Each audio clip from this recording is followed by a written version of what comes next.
Hey everyone, co-host Topper here, just to let you know that uploads might be a little bit sporadic for the next couple of weeks. I am going to be out of town and traveling for, unfortunately, large portions of March and April, and that's going to cut into the editing and recording time. I hope to have a couple of bonus episodes up to keep everyone satisfied, but we should be back to a regular posting schedule by the end of April with a brand new book. Thanks for your patience, and thanks for listening.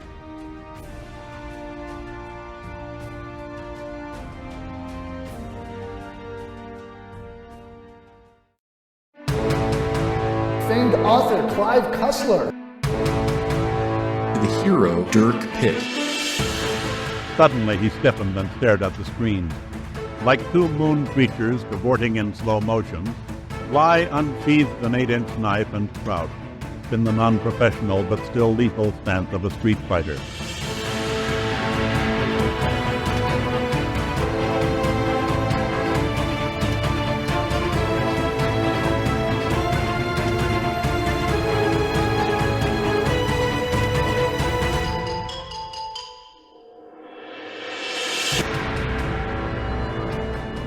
Night Probe, Episode 7. Bye-bye, my Gly. But how are you doing otherwise? How's it going? We start every show talking about germs. Yeah, one of us is always sick. I think on the whole, I had a really good week. In the space of 2 days, it went from minus 30 to plus 2. Whoa. Do your tires on your car just explode? You'd think so, but no. We are almost entirely underwater now as several feet of snow has melted all at once. Oh, all at once, huh? The house across the street, they could mow their lawn now if they wanted to. Crazy. It's all gone. We had 2 inches of rain last night. Sploosh. We had some kind of superstorm, which was we were going to go out to a comedy club, but 2 inches of rain coming in 2 hours. I don't know what the roads are going to be like. I was going to say, did the rest of your road wash out? Our road looks like a Mad Max road. It looks like it's never been paved. Our roof is a catastrophe. It's been a year and a half of so much rain. So much rain. I cannot convey how much rain. This is fun, though. I bought an electric kettle. A regular, everyday item. I bought it off of Amazon. I bought the 4-year insurance because it was $2. I'm like, I break these things left and right. It is so fucking up my UPS shipping, my incoming packages, because I got the kettle, no problemo. Kettle works great. That's not the issue. The existential warranty that I purchased, their UPS is trying to send to me, but it's an idea. It's a concept. And I keep getting notifications and automated phone calls about, we can't deliver your package. We can't. It's a warranty. The system works. I've never quite had that, but that's fascinating. Somebody printed out in some warehouse, they printed out the shipping label for both things, thinking you could ship both, and it's created havoc. I think my UPS thing cried. Thanks, Amazon. Amazon's probably like, this is the first time anyone's ever purchased a warranty. What do we do? Well, I don't know if you got Harbor Freight. Heard of it. I don't know how they stay in business, but I buy pop tents, and I neglect to take them down when weather is going to happen, and weather always happens. So I buy the pop tent I bought one for $80. Every time it gets demolished by the wind, I take it back. I say I have the warranty. I get a new pop tent for $14 because it's the service fee. I think our equivalent out here is a place called Surplus Herbies, which is if a giant department store with tools and hardware and camping and automotive stuff was mixed with a flea market. Yeah, some of those places are wild. You get some real great deals in places like that. I got my daughter's favorite shirt, not from Abercrombie or Aerie or Hollister. Her favorite shirt was from an Ace Hardware store that has a cute girls' clothing section in the Ace Hardware store. Nice.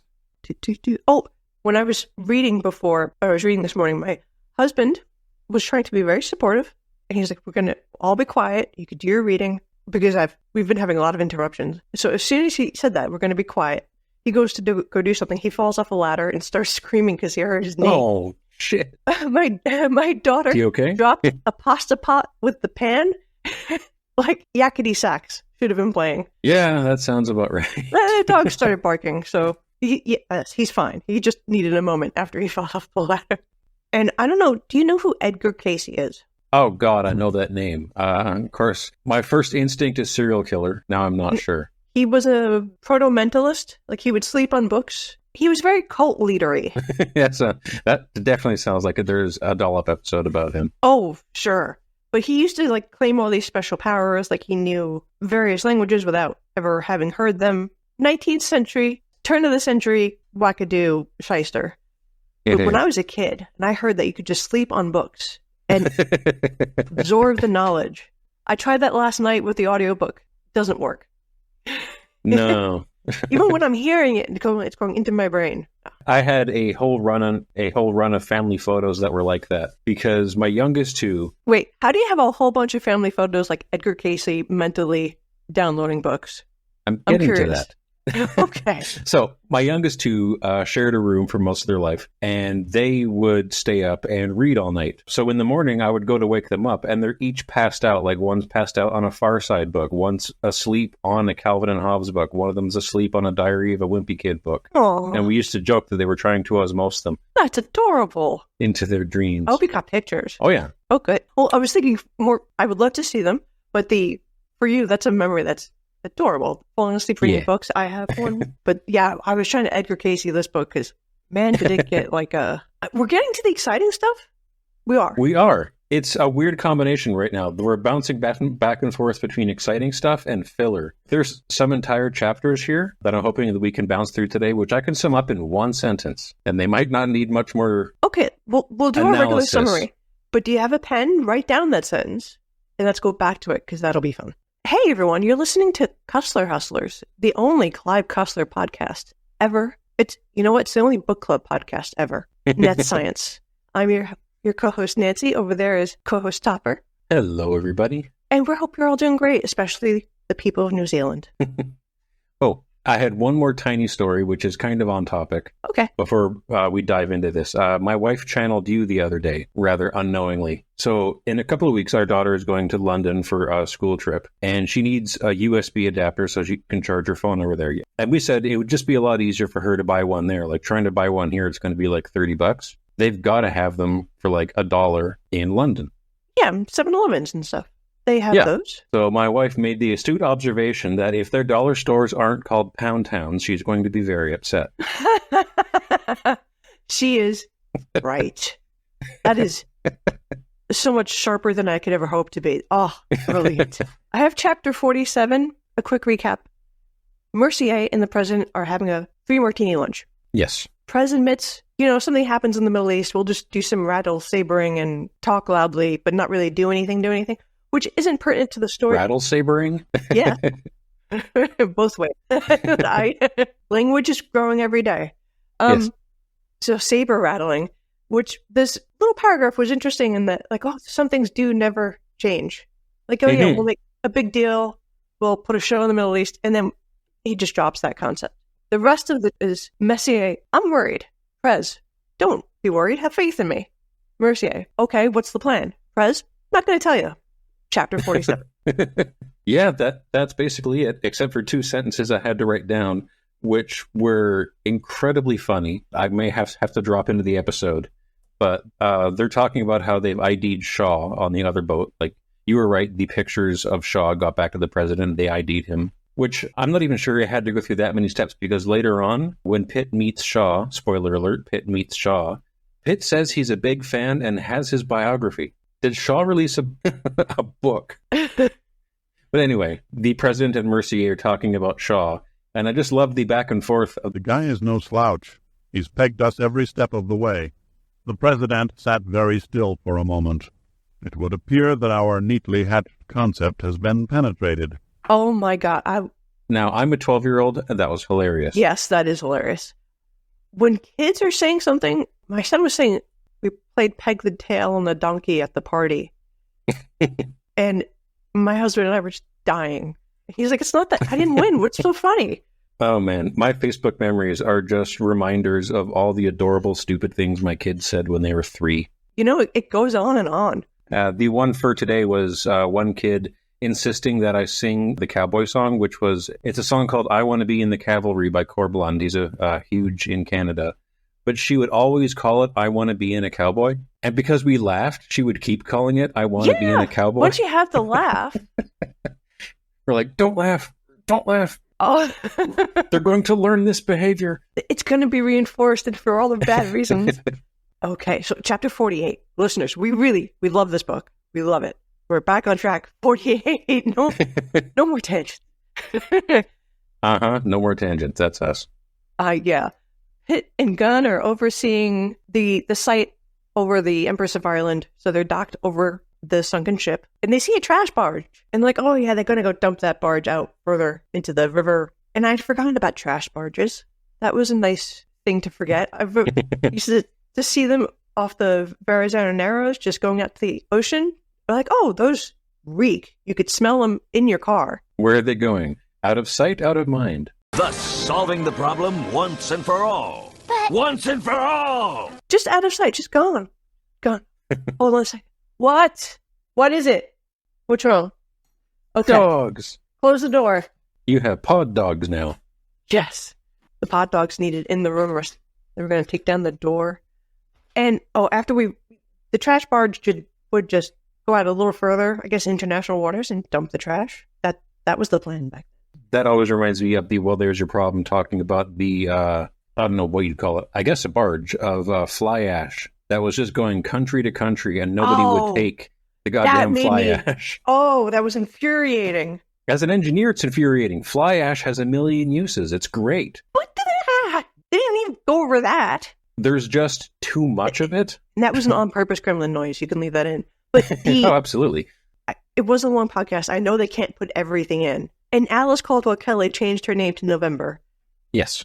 Alice Caldwell was so awesome as a name. Had like a cadence to it. I'm never going to get the new one right. But after we see the barge, we see Heidi. She's wearing a corduroy jumpsuit. It's tan. And she's handing out cups of coffee. She has coffee for the boys. Yes. Our naval commander, PhD, only speaking female character. Yes. She's got to give out coffee to the boys and is always in some kind of jaunty jumpsuit. She was in a emerald blue or emerald green jumpsuit and then an azure blue. And now she's wearing a tan corduroy jumpsuit, which is a fire hazard. I don't know if you've ever worn corduroy. I had a pair of corduroy pants with a duck on them. I hated them. Little kid me was like, these are baby pants. Yeah, there's absolutely nothing suspicious happening with the garbage boat. They get a sonar contact that something fell off the garbage boat and went straight down. And they're like, we'll keep an eye on it. And it turns out it was Foss Gly. Yes. That bit of water over there is now contaminated with the Foss Gly. Made by 3M. Unhealthy concentrations of Foss Gly. But they oversee the first burn of the explosives. They're imaginary explosives. Their version of underwater C4. thermite. Yeah. Yes. And their first burn is successful. And they go, yes, smooth, carrying out, no trouble. Now we just have to do it 80 more times. But yes, Foss Gly jumped off the barge, and I am trying to... Oh, he hides in the silt? Yes. Dirk Pitt is very suspicious because there's 4 divers on the NUMA team, but he counts 5 on the cameras. Yes. I wrote something and it looks like Palestine, but no, that's not right. I just won't ever know what that says. I don't know how that relates. Okay. Oh, no, it's something else, but it's my handwriting. Oh, and a submersible is going up to Foss when he just gets out. Sappho 1 is going to go have a look at him, I believe. And that's when he realizes they can't see anything because there's so much silt around. Except chapter 49, after Dirk Pitt realizes there's 5 divers when there should be 4, Foss Gly is doing Foss Gly things. He's waiting for all the divers to clear out so he can plant more explosives. Except he realizes that none of the divers or the people in the gym suits are doing anything. They're just like walking around. And Foss Gly realizes he's being surrounded and the jig is up. Yes. Dirk Pitt is onto him. Gly goes awry. But before he realizes that he was being surrounded, he was just trying to like interlope. Like, I'll move this bit of artifact over here. I'll help this guy move this thing. Yeah, he was just like acting like one of them. He was just trying to blend into a group of 4. It's not 40, it's 4. I guess he was hoping that, 150 feet underwater, it would be dark enough nobody would notice. Yes, and it was very silty. That was described, to be fair. The divers have headphones in their suits, which is astonishing. The level of high-techness that insinuates. This book is like Star Wars. And it blows his mind. He's like, they received a message in their suits to their ears from the submersible. They've been warned via voice. And this is brand new. That's unfair. They're cheating. Younger listeners, headphones used to not always be a thing. That's why we're going around this stuff. I guess I can't quite say it's back in the day before cell phones, because this book does open up with Mercier opening up a giant laptop in the back of a limousine and getting a satellite download of his day's work. But still, stuff like this was mind-blowing. It was mind-blowing. Everything was. As soon as Foss Gly realizes the jig is up, he pulls out his knife. Like he's ready to murder at the drop of a hat. And as Shelby Foote would say, he would drop the hat. He's getting stabby.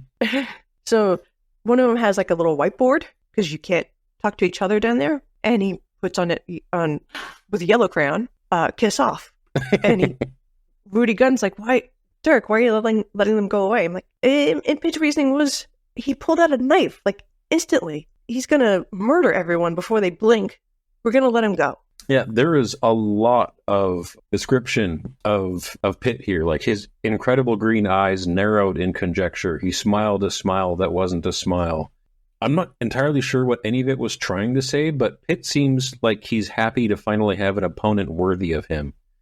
Because when Foss Gly draws the knife and drops into a street fighting stance, Pitt's like, he's a killer, an absolute killer. Yes, he recognizes his body mechanics straight off the bat. He's just like me, for real. And if you're Dirk Pitt, every 6 months you're having like this incredible adventure. Imagine just doing your laundry. How boring. Oh, I gotta clean the bathroom. I gotta shine my shoes. Here's where I remind our listeners to go watch Last Action Hero and appreciate how good that movie is. Is it? I've never seen it. It's good? It's really good. It's good? It actually is genuinely awesome. I think it came out at the wrong time and marketing kind of screwed it. But the part I'm talking about in particular is Arnold Schwarzenegger plays Jack Slater, who's a cop in a movie in the movie. The kid ends up in the movies with Jack Slater, who, in his own words, he just wants to be a normal cop, but he keeps getting into all these crazy, wacky adventures. And when you actually see his personal life, he just has like a shitty apartment, he has 2 changes of clothing, and he's just lonely and depressed. I always ever since I was a little kid, watching shows, I always wondered about like the details you don't see. Like, how come the main character never gets sick? How come nobody ever has to like have a coughing fit for an hour? All that stuff gets brought up and made fun of, but actually analyzed really well. Like, I love that. The movie is so much smarter. It's probably Charles Dance's best role, one of his best roles ever. Charles Dance is in it? Oh, I love him. He's the villain. That man looks good in a suit. One of the best villains ever in this movie. And with amazing suits. He's got like a pristine white. He has the ice cream suit. You've got to see this movie. Yeah, I've got it. Well, I've got to see this movie. Charles Dance. Listeners, even if you don't care about acting at all, look up Charles Dance. The man could wear a suit like no one else. And he's very funny. And he always looks mean. He's got resting mean face, but he's a singer, a dancer. He can tap, he can soft shoe. Chapter 49, Pitt is happy to meet this book's evil Pitt. And then we go into chapter 50 where, sorry, I wanted to see this. I'm going to have my daughter come here for a second. Oh, Lord. Because I'm going to ask her a question. Well, in that case, I will wax poetic about the start of this chapter. Sure. They're at the port of Rimouski, I think, which for some reason, because I'm on the audiobook, I thought that they were just in Russia now for no apparent reason. I may not be understanding how they're spelling Rimouski. But I love the line, the stillness was accented by the absence of wind. That is a sentence I would have gotten in trouble for in English class in grade 8. It's kind of a hat on a hat, but it sounds great. I've got a word count to hit, okay? In this chapter, though, Foss Gly gets back on the board or the boat. He's been diving, and he puts on he changes into dungarees. My daughter, who just popped into the room, tell me, what do you think dungarees are? On the mic. Just a guess. Are dungarees pants? Yes, they are pants. Very good. You can go now. Okay. Thank you. She sounded confident, at least. Dungarees. I haven't heard the word dungarees in 30 years. I loved it. I loved seeing it, reading it. It's a fun word to spell. It just means jeans. I had no idea what that was as a kid. In my mind, my mind just went to Crocodile Dundee. So I just assumed it was like... Yes, mine too. Shitty pants like he was wearing in the movie. And I was kind of right. It just means jeans. It's adventure pants. Adventure jeans. You put those jeans on, Exactly. party time. And Foss Gly unravels a bit because he sees Brian Shaw checking a ticker tape. Brian Shaw has this revolutionary device that seems to be like a label maker. Yeah, it's basically half pager, half fax machine. So he gets his orders printed out like a receipt, basically, from home office. Yes. And we also get more product placement because so far in the last couple of chapters, the Canadians have smoked Du Maurier cigarettes and now he's drinking Canadian Club. These are real products. Yeah, those are real products. Clive did his completely irrelevant research on these topics. Or maybe it's just what he had around. I think he's done a lot of research on spirits. On whiskey? Yeah. But yeah, Shaw has this device and he's gotten some background information on Gly and he was getting other orders and Gly comes in totally off the hook saying, "What, are you doing a background check on me? Or you're trying to get information on me?" To which Shaw completely and utterly throws his boss, Henry Vallon, under the bus. Even make sure his watch gets under there. You know that scene where Indiana Jones, the wall is coming down and he goes back and he grabs his hat? Even the hat was thrown under the bus. Everything. Yeah, Shaw realizes he's in trouble because Foss Gly is sitting there. Foss Gly is crazy. Foss Gly is bigger and stronger than him, and he's not armed. And they're going back and forth. Shaw thinks he has one over on Gly. It backfires completely. There's a lot of back and forth. It was hard to keep track. There was a lot of you know that I know, and I know that you know, but you don't know that I know. Yes. This. Shaw's trying a bunch of things, and eventually he runs out of ideas and hits him with a table.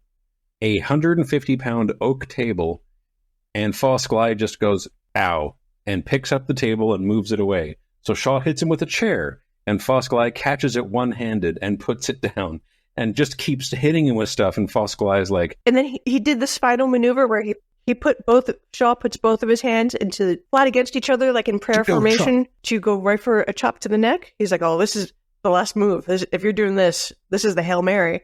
And that's when he gets leveled and he sees a pair of high heel cowboy boots. And that's when Dirk Pitt is on the scene. I didn't know he wore high heel cowboy boots. Dirk Pitt is on the scene, and after a lot of... Clive must have been a little bit angry with his main character here. So I know sometimes authors get angry at their Sherlock Holmes or Poirot's or whatever character they've got going on. So he's just digging him a little bit. But that's after a lot of description of Foss Gly picking up Brian Shaw and bending him like a paperclip until his spine snaps. And that's what Shaw thinks happens when he hears the crack. He's like, "Oh, there goes my spine. I'm dead now. How come I can still feel pain?" But the crack was Pitt hitting Foss Gly with a wrench. You hit a man with a ball, hit a man with a wrench. But, Pitt just goes in and saves day at the last minute. Who'd have thunk it? Of course. Pitt has immobilized Foss Gly for now. Oh, and Pitt also introduces himself to Brian Shaw as Pitt. Dirk Pitt. Which I think has to be yet another James Bond reference. We're never going to be short on those. If not, I might be reaching, but I laughed at it. But he is the man that raised the Titanic. He's doing the "Do you know who I am?" They're talking, they become best friends. They do. They realize they both have deep background intelligence reports that they've swapped previous to meeting. Her name is Heidi. Oh. Oh. Sorry, did you just realize that both of Heidi's boyfriends are meeting in this chapter? I didn't think of it as shared intelligence, oh, God, man. I know, but that's not where my head was at all. Well, mine either, but then you said that they had shared intelligence and I couldn't resist. Anyway, Pitt says he's a big fan of Shaw. He has his biography. Shaw's like, you raced the Titanic. I have your biography. Yes. And they shake hands. They both respect each other's dossier. Or one of them printed out a bio. Or both. Dirk Pitt did race the Titanic. I'm sure there's coloring books. Even Mr. T had a coloring book. The Aristocats had a coloring book in the 80s. And when he bids Shaw farewell, he says, "Give my regards to General Sims and give me a backgammon lesson when you have a chance." So he knows what Shaw and General Sims were talking about the last time they spoke. Mm-hmm. That's how deep Pitt's in. Yeah, I guess he's getting information from Mercier. Inside the room. And the president and all that. He's getting his own, what do you call it, inside poker? Inside baseball? Inside something? Yes. You Americans and your idioms. Oh, inside guns. Bang, bang. But speaking of inside idioms, when they're all done, they shake hands. Dirk Pitt goes off back to his boat. Brian Shaw goes back to his cabin, and Foss Gly is gone because nobody fucking tied him up. How could you not tie him up? If this is something that in the 80s and 90s they never learned. There's an unstoppable killing machine who wants all of you dead. And you're just like, I'm just going to whack him and then forget he even exists. Brian Shaw just got the full report on Foss Gly, noted American serial killer and terrorist, from Home Office. You'd think he would know how dangerous he is. Pitt just watched him pull a knife on his divers underwater that morning. You'd think he would know how dangerous he is. Pitt read his body language. He knows he's a killer. Yeah.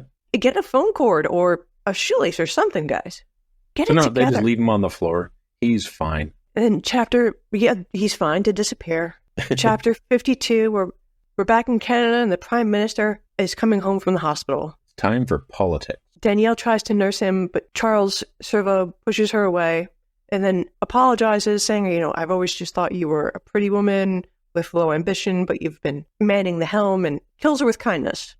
Mm-hmm. And sends her on her way. And that's kind of like, he knows she's been two-timing and doing all sorts of things behind the scenes, so he's laying it on really heavy there. Let's see what his plan works out to be. I'm still not sure what his plan is.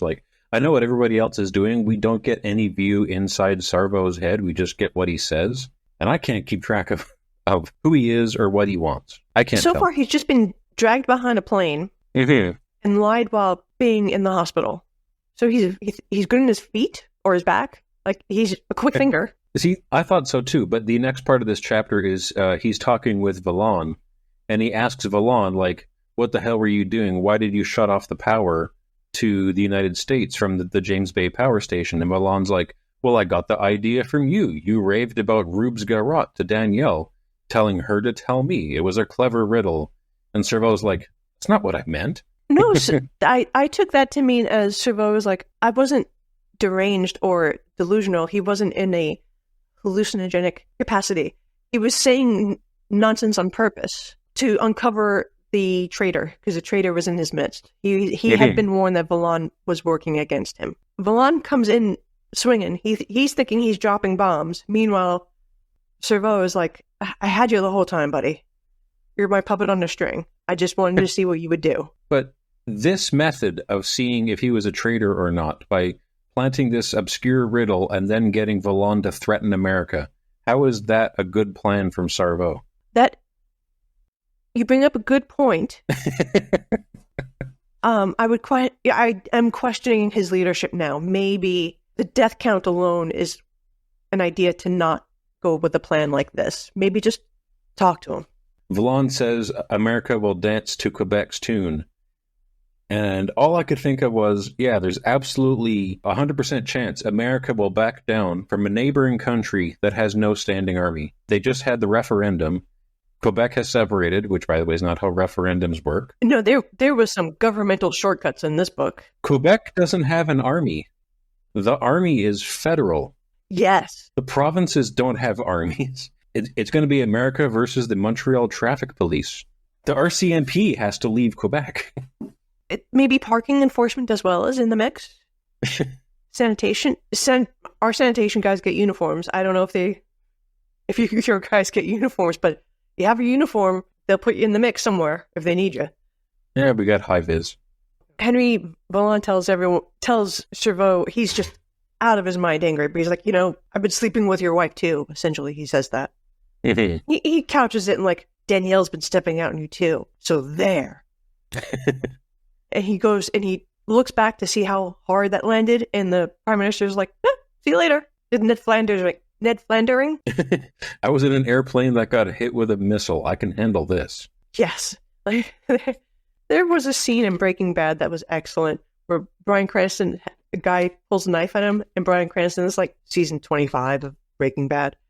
Bryan Cranston's like, you're just going to need a bigger knife. Dude, don't even with that. And that's what Servo just did. Yep. All right, now, chapter 53, we're back to Pitt, near the Empress of Ireland.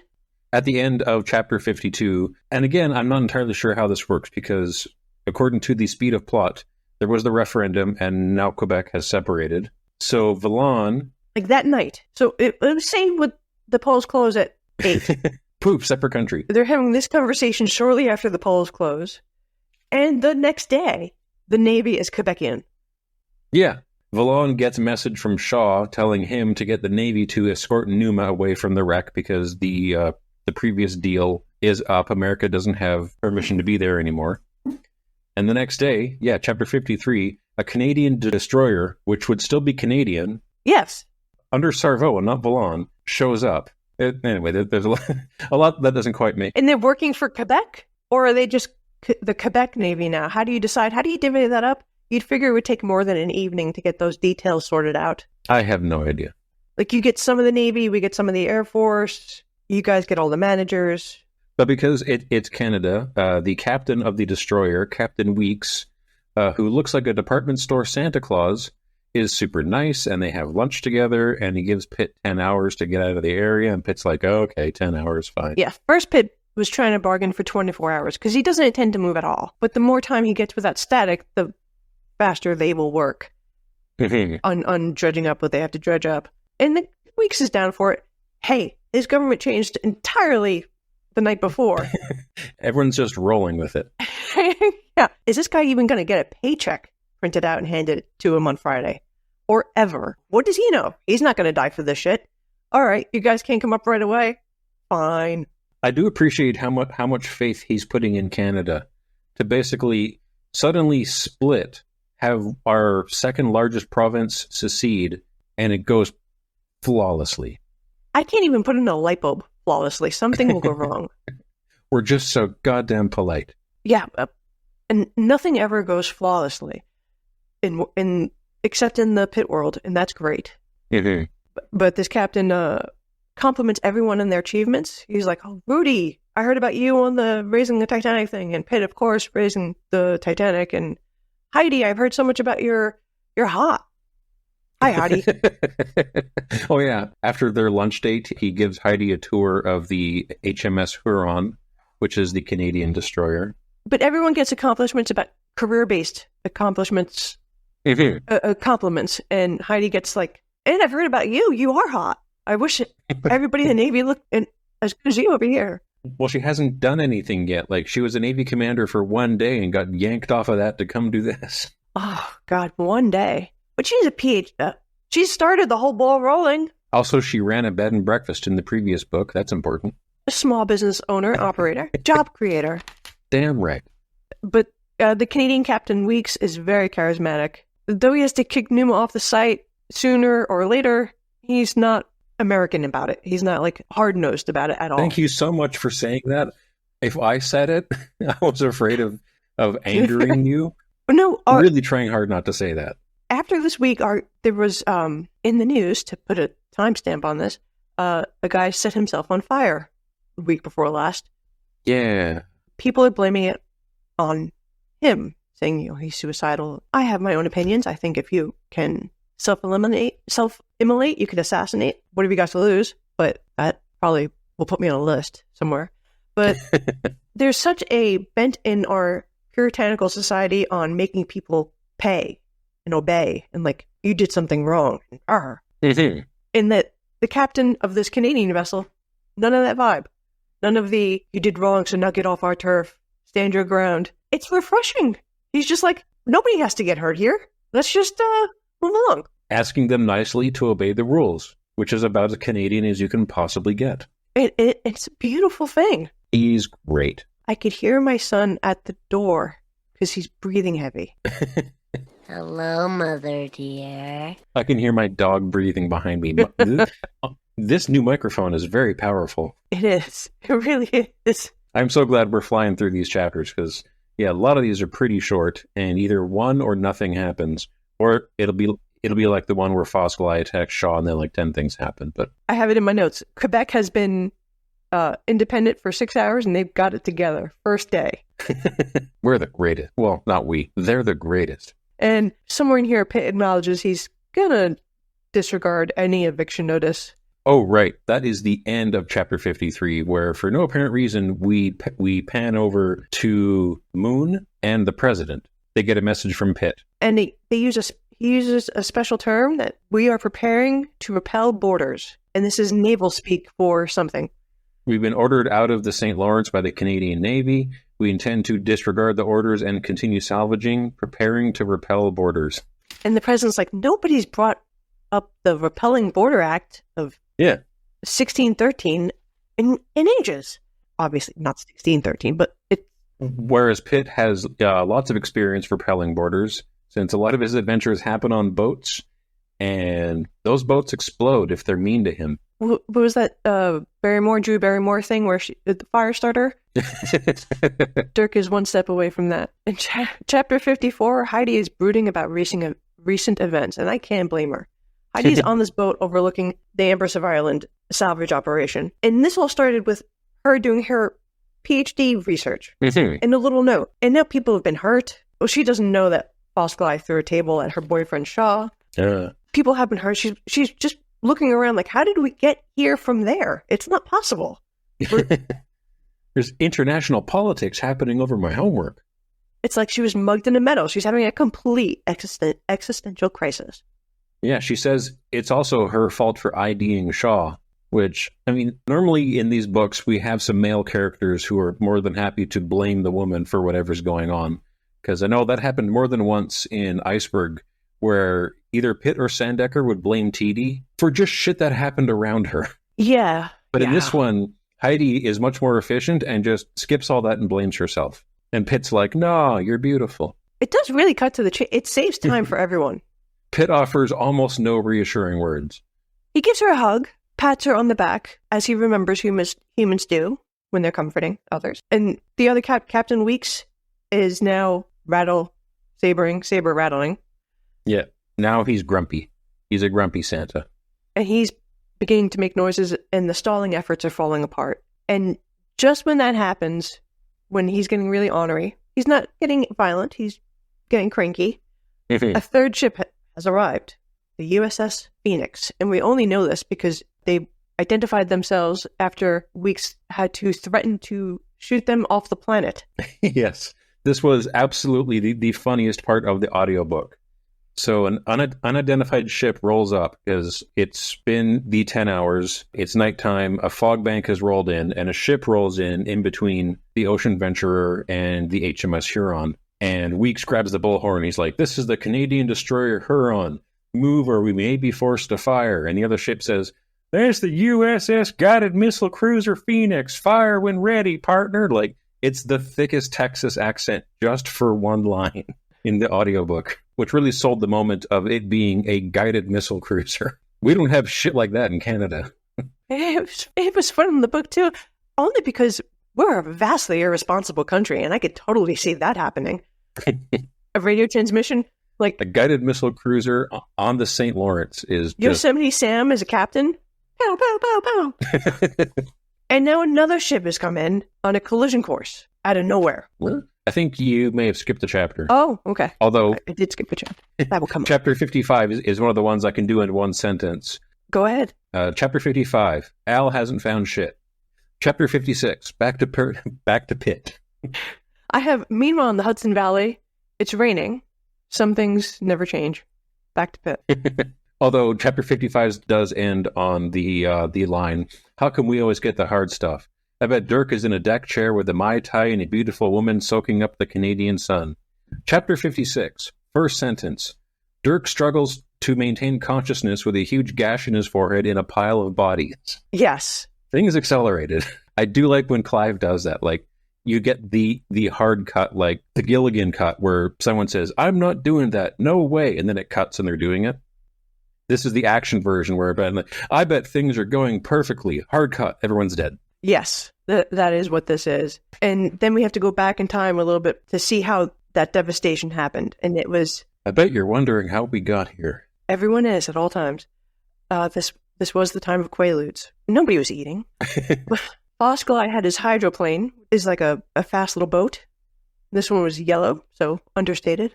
And he gets close to the wreckage site of the Empress of Ireland, where the salvage vessel is, and pulls out his walkie-talkie-like device, extends the antenna. People shout no in slow motion, and there's a big detonation. Big boom. Wall of water. The 2,400 pounds of high explosive that they'd loaded onto the Empress of Ireland in the earlier chapters goes off and basically takes out half of the Ocean Venturer. But it's so quaint, he has to get kind of close to it. Mm-hmm. You know, to get bars for your cell phone. Nowadays, you could just blow up things from half. There's an app for it, probably. Oh, yeah. That's why we have satellites. That's why we have Starlink. You can blow anything up from anywhere with Starlink. That's true. That's their advertising. That's the safe way to blow things up. We heard an explosion last month or so, and it was really loud. And our neighbors were like, "What was that?" Everybody's texting each other on the group chat. The neighborhood, and I was like, "Oh, maybe it was a good explosion," knowing full well there's no good explosion. I was just being funny. Explosions followed by yippee. And then the rest of my neighbors were like, "Oh yeah, maybe it was the drug dealer's house. Maybe he exploded." I'm like, "No, scorched earth. We need him." But yeah, the research vessel is hit badly. Yeah, the aft is fucked up. The crane collapses. The boat almost does a flip. They're tilting badly to one side, and was it a 35-degree angle? Like, Yeah, it's not a like happy that. angle to be on a boat. No. And Chapter 57 is mostly just damage control and going through survivors. Yes. The engine room is messed up. There's leaks everywhere. Heidi's leg is broken. Captain Weeks is like, "Are you guys abandoning ship? You guys going to leave?" Which is something he needs to know, because he's the other captain that's there. He doesn't want to be like the USS Californian that just is like, "Oh, that's a Titanic sinking. Never, no mind." You get a bad rap for that. Yeah. But Pitt's like, yeah, he would like that, wouldn't he? He gets real passive-aggressive. Mm-hmm. And then Hoger tells Pitt the comms board is out. That's the comms board they were using to communicate with the divers. And Pitt, very helpfully, in a very leadership role fashion, yells at him to fix it, which always works. Oh, thank God. I was just waiting for someone to say that.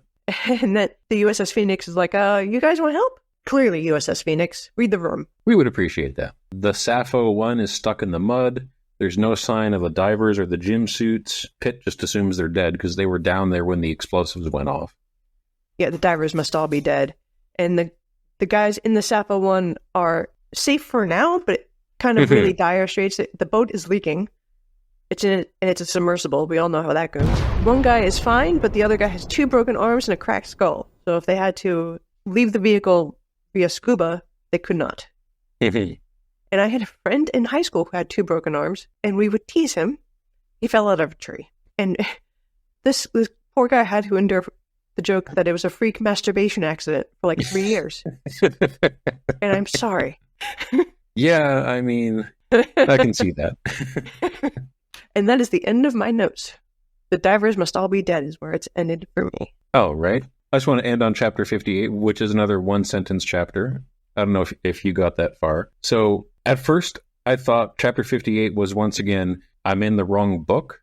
They've spliced this wrong. They've edited this wrong. And it's like a completely different chapter from a different novel. Captain Toshio Yubari, who is the captain of a 665-foot-long container ship 70 miles away on the St. Lawrence, watched Foss Gly's hydroplane just haul an ass up the river, slam it into the container ship, and explode.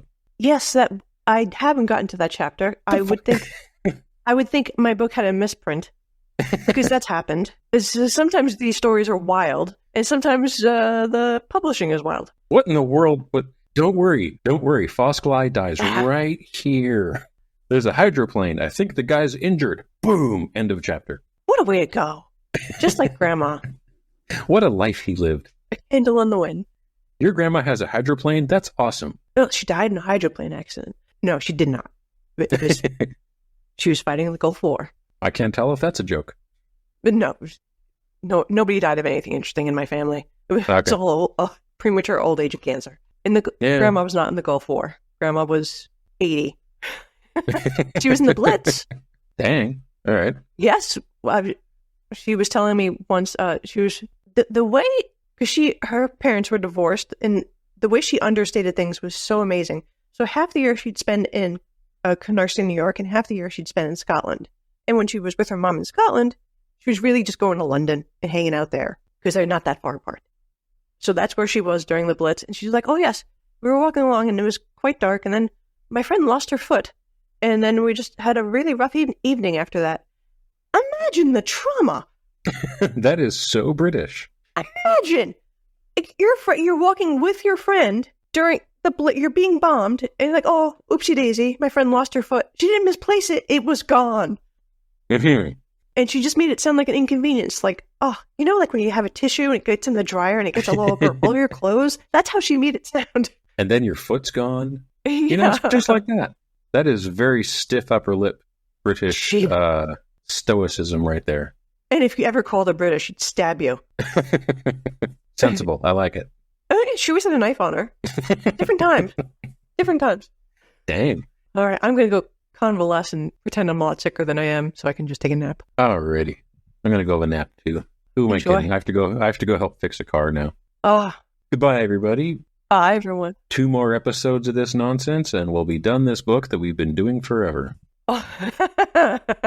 Every book does seem that way. Once you get around episode 6, this is the only book we've ever done. The rest just go away. Time is now. We're robots that have been rebooted, and our reality is just what they tell us it is. Wake up, sheeple. Oh, no, don't go all there. I'm kidding. Stay asleep. Stay asleep. Yes, stay asleep, everyone. Stay asleep until next week. Good night. Good night, New Zealand. This has been Cussler Hustlers. Your hosts have been Topper and Nancy. Find us on Twitter and Instagram at Cussler Hustlers.